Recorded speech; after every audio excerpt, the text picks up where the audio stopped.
One of the better noirs ever made is Jules Dassin's Night in the City. Let me tell you why I think this movie is great, some analysis about it, and how to get into the movie to try to understand it a little bit better, coming up next.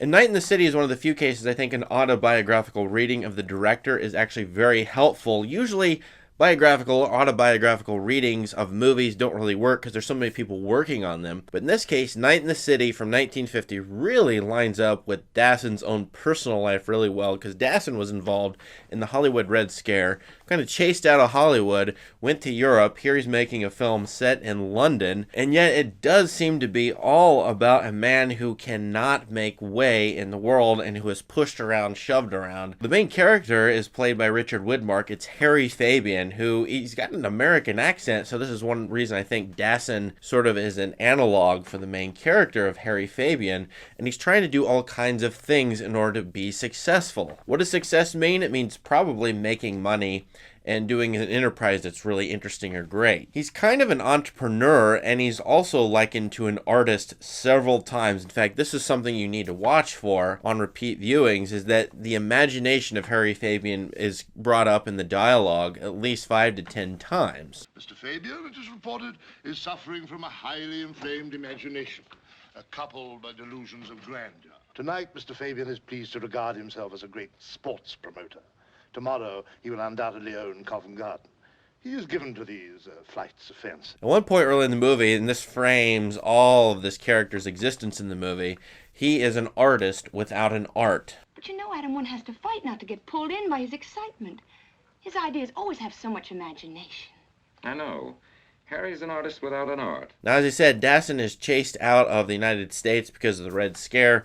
Here, Harry Fabian, trying to make his way in a world amongst giants. He's a small man amongst very big men. Early in the movie, as you can read in the plot description, as you know from watching it, he begins to start a new wrestling business. There's a monopolized wrestling business in London, circa the late 1940s, and he's going to start an alternative to it. That means he's among a bunch of wrestlers. He's also among a landlord named Phil. These are all giant men in his realm. Because he's in film noir, shadows, oblique angles, and all kinds of terrifying things, semi-gothic, come at him.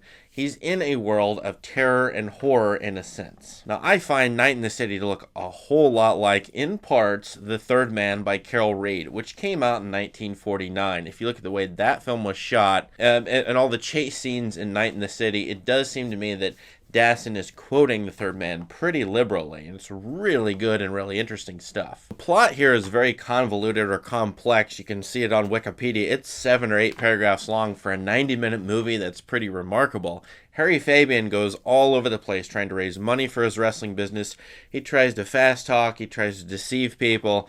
Maybe that's part and parcel of being an entrepreneur, or maybe he's just an out-and-out liar. But he wants his vision to be enacted, and this is where I think the parallels with Dassin come in. Dassin being a little man, a director, a writer, trying to get his vision enacted in a giant studio or giant corporate world of movies, kicked out, of course, of Hollywood, as I said. Here, Harry Fabian's trying to make it in another place in London, just as Dassin is overseas, and he's just not making any headway, or he has to lie or cheat a little bit or deceive in order to do so. You're crazy, Helen. You don't know what I've got. I've got Gregorius, a shield. I've got Christos Cold. I can control wrestling in London. What I really love about this movie, among other things, I think this makes it great, is the combination of social realism, a la the neo-realists from the Italian neo-realist movement in the 1940s, and also the combination with film noir, a lot of Orson Wellesian, and as I said, Carol Reed-like oblique angles, shadows, and all kinds of haunting, semi-gothic sorts of things. The blend of realism and high-level or noirish expressionism is really interesting coming together here. Because on the one hand, you've got a lot of ordinary stuff. This is ordinary life. This is a man dealing with 200 pounds of money, ordinary seeming people, nothing really extravagant in terms of, I think, the plot and the plot complexities or the characters. But then on the other hand, you got the city of London, terrifying, haunting, shadows chasing Harry Fabian all over the place. It's a fascinating combo here that I think blends something like the sensibilities of, say, The Grapes of Wrath, made a few years before this, and of course something like Orson Welles, either Citizen Kane or Othello, something like that. The way Dassin films Harry Fabian is really interesting. He is repeatedly shown as a very small man. As I said, a small man contrasted with the giants he's dealing with, these big wrestler men, but also just in terms of the buildings and his surroundings. He's tiny, tiny, tiny, tiny, tiny all the time, but he has a vision like an artist, and he's trying to impart that vision. Can he go from being a small man to a big man? This is a very typical kind of plot development, or plot idea even, at this time where you have these realistic movies commenting on a business, maybe American business, and small men trying to make their way up to rise up to be great men. The entrepreneurial dream, perhaps the American dream, is coming up in this movie, even though it's set in London. And the question is, will Harry make it or not? And because you know it's film noir, well, you can guess the answer. In fact, I think if this were a fairy tale, straight up, pure expressionist movie set in a fairyland, you probably gave Harry Fabian a fighting chance. It'd be Jack and the Beanstalk or David versus Goliath on his part, being tiny against big men.